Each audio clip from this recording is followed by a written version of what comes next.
It's great to be here. I want to read Acts of Youth, but I want to surround it with some circumstances. And also just to say, I think John Wieners is a poet that we will still have to learn how to read,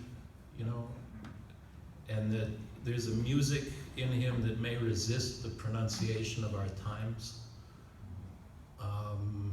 Might be kind of like going back to Keats and thinking about what that might have sounded like, or Shelley.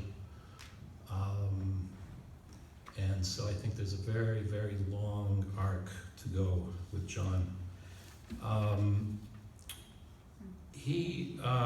This extraordinary poem that many of you may know came after a hospitalization, and that's depicted in a letter from Amiri Baraka to Ed Dorn.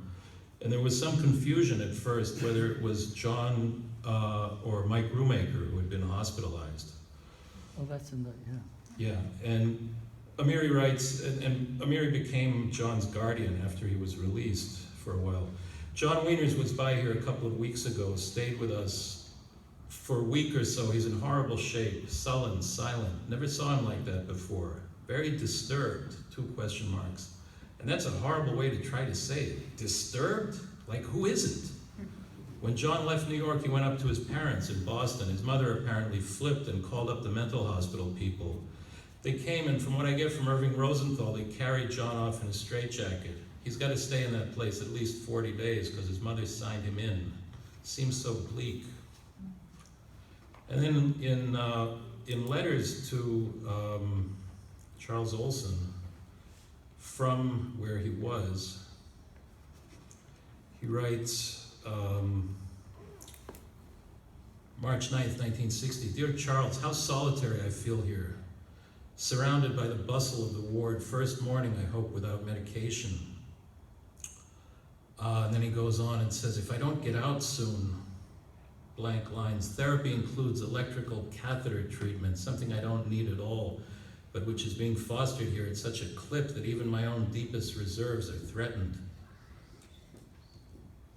You can see how my language is threatened here, the constant repetition of connectives, but it is the only thing I can use to maintain what shreds of thought fear leaves. Then towards the end of the letter, he says, I see great prizes ahead. And I would say, there were no prizes good enough for John. And this is Acts of Youth from my copy of Ace of Pentacles that John gave me at the Charles Street Meeting House in 1970 when I was a wee lad. The Acts of Youth. And I'll just say the response, this was given in a letter to Olson, and Charles's response was, Dear John, Ages of Youth is one of the most beautiful and finest of poems I have ever read. And I think we can all concur that it is one of the great poems in the English language. The Acts of Youth. And with great fear I inhabit the middle of the night. What wrecks of the mind await me? What drugs to dull the senses? What little I have left, what more can be taken away? The fear of traveling of the future without hope or buoy. I must get away from this place and see that there is no fear without me, that it is within, unless it be some sudden act or calamity to land me in the hospital, a total wreck, without memory again, or worse still, behind bars. If I could just get out of the country, some place where one can eat the lotus in peace. For in this country it is terror, poverty awaits. Or am I a marked man, my life to be a lesson or experience to those young who would trod the same path without God, unless he be one of justice, to wreak vengeance on the acts committed while young under undue influence or circumstance?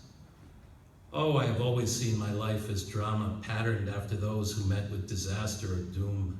Is my mind being taken away me? I've been over the abyss before. What is that ringing in my ears that tells me all is nigh, is naught but the roaring of the winter wind? Woe to those homeless who are out on this night. Woe to those crimes committed from which we can walk away unharmed. So I turn on the light, and smoke rings rise in the air.